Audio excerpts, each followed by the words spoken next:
ಹರೇ ಕೃಷ್ಣ. ಎಲ್ಲರೂ ಹೇಗಿದ್ದೀರಾ? ಎಲ್ಲರೂ ಚೆನ್ನಾಗಿದ್ದೀರಾ ಅಂತ ಭಾವಿಸ್ತಾ ನಾನಿವಾಗ ಆಗಲೇ ನಿಮಗೆ ಹೇಳಿದ್ದೀನಿ, ಹರ್ಬಲ್ ಟೀಸ್ ಬಗ್ಗೆ ಎಲ್ಲ ಹೇಳಿದ್ದೀನಿ.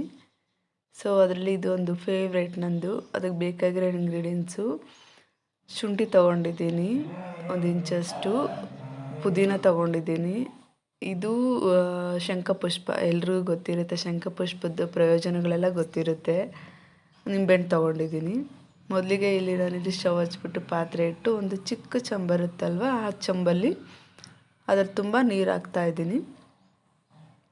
ಇದು ಚೆನ್ನಾಗಿ ಕುದಿಸ್ಬೇಕು. ಅದು ಒಂದು ಟೀ ಗ್ಲಾಸ್ ಅಷ್ಟು ಆಗಬೇಕು, ಅಷ್ಟು ಚೆನ್ನಾಗಿ ಕುದಿಸ್ಬೇಕು. ನೋಡಿ, ಇಲ್ಲಿ ಫಸ್ಟು ನಾನಿಲ್ಲಿ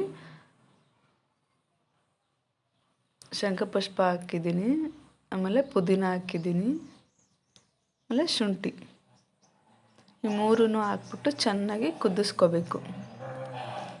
ಚೆನ್ನಾಗಿ ಕುದಿಸಿದಾದ್ಮೇಲೆ ನೋಡಿ, ಒಂದು ಟೀ ಗ್ಲಾಸ್ ಅಷ್ಟು ಆಗಬೇಕು. ಆಗಲೇ ಹೇಳಿದ್ನಲ್ವ, ಹಾಗೆ ಸೋದಿಸ್ಕೊತಾ ಇದ್ದೀನಿ. ಇದು ಸೇಮ್ ಒಳ್ಳೆ ಪರ್ಪಲ್ ಕಲರೇ ಇರುತ್ತೆ. ಇದ್ರ ಪ್ರಯೋಜನಗಳೆಲ್ಲ ತುಂಬ ಜನಕ್ಕೆ ಗೊತ್ತು. ನಾನು ಇದನ್ನು ಫಾಲೋ ಮಾಡ್ತಾ ಇದ್ದೀನಿ. ಆರೋಗ್ಯಕ್ಕೆ ತುಂಬ ಒಳ್ಳೆಯದು. ನಾನು ಬೆಳಗ್ಗೆ ಡೈಲಿ ಇದನ್ನೇ ಕುಡಿಯೋದು. ನಿಂಬೆಹಣ್ಣು ಹಿಂಡ್ಕೋತಾ ಇದ್ದೀನಿ. ಅದಕ್ಕೆ ನೋಡಿ ಕಲರ್ ಯಾವ ಥರ ಚೇಂಜ್ ಆಗುತ್ತೆ ಅದು ಅಂತ. ಪರ್ಪಲ್ ಕಲರ್, ಸೇಮ್ ಶಂಖಪುಷ್ಪದ ಹೂವಿನ ಕಲರೇ ಆಗಿರುತ್ತೆ. ಜೊತೆಗೆ ಮೆಂತ್ಯಕಾಳು, ಈ ಎರಡನ್ನೂ ನಾನು ಡೈಲಿ ಮಾರ್ನಿಂಗ್ ತೊಗೋತೀನಿ. Thank you for